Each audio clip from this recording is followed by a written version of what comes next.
Assalamualaikum warahmatullahi wabarakatuh.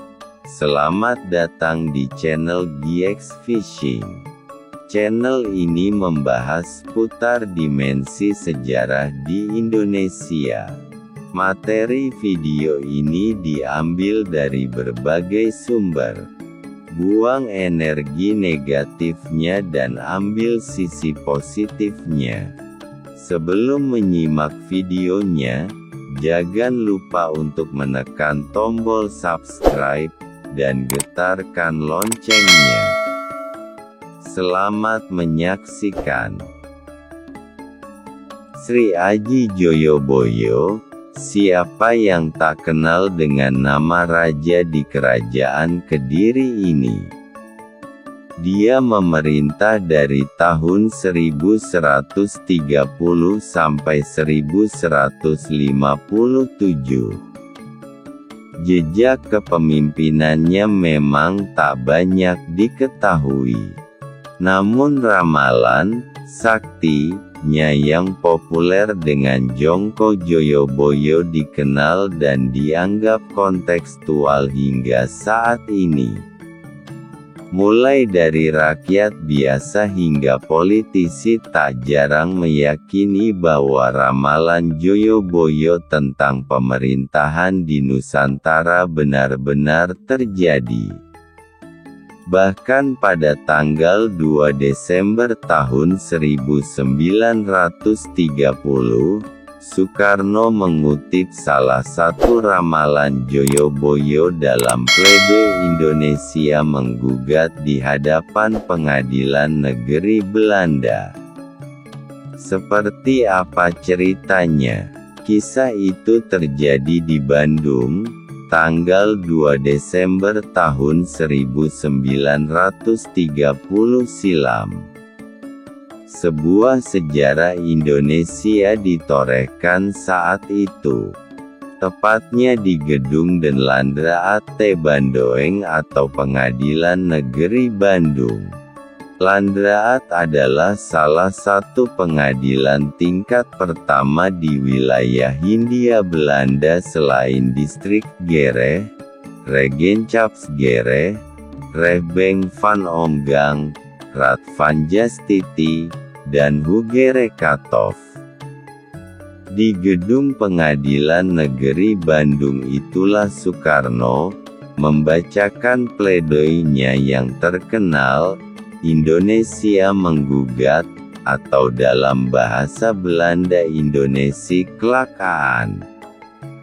Bung Karno yang saat itu menjabat pemimpin redaksi majalah Pikiran Rakyat dituduh melakukan makar terhadap pemerintah kolonial Belanda. Bung Karno yang memang dikenal sebagai singa podium itu membacakan pledoinya dengan berapi-api. Tak hanya gaya pidatonya yang memukau, Bung Karno juga mengutip ramalan Joyoboyo. Menurut dia ramalan Joyoboyo itulah yang berhasil membangkitkan semangat dan harapan rakyat Indonesia untuk meraih kemerdekaan. Ramalan Joyoboyo yang menyebut akan hadirnya Ratu Adil, menumbuhkan semangat bagi rakyat Indonesia untuk merdeka dan lepas dari penjajahan Belanda. Silakan pertimbangkan Tuan Hakim, kenapa orang-orang Hindia Belanda Indonesia masih menunggu Ratu Adil? Kata Bung Karno saat itu. Kenapa hingga saat ini Jayabaya membangkitkan harapan rakyat? Tidak ada alasan lain selain karena rakyat menangis menunggu dengan yakin demi keselamatan mereka. Seperti seseorang hidup di kegelapan yang tak pernah menyerah untuk menunggu dan berharap, setiap jam, setiap menit, setiap detik, kapan matahari akan terbit. Lanjut Bung Karno. Selain soal sosok Ratu Adil yang diramalkan Joyoboyo akan muncul di Nusantara, ada beberapa ramalan yang diyakini sebagian masyarakat milik Joyoboyo yang membangkitkan semangat rakyat Indonesia di masa perjuangan merebut kemerdekaan.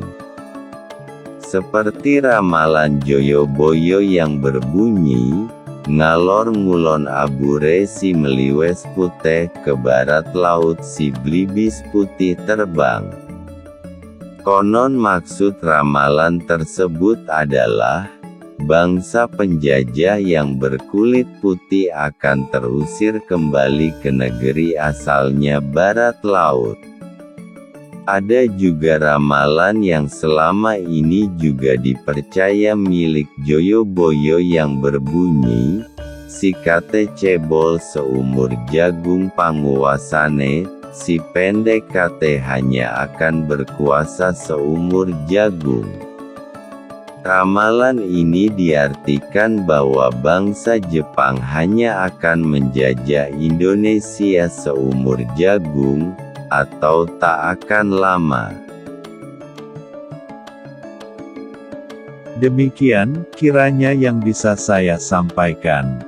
Kurang lebihnya saya mohon maaf, jika ada salah kata yang terucap, dan atas perhatiannya, saya ucapkan terima kasih yang sebesar-besarnya. Akhir kata, saya ucapkan wassalamualaikum warahmatullahi wabarakatuh.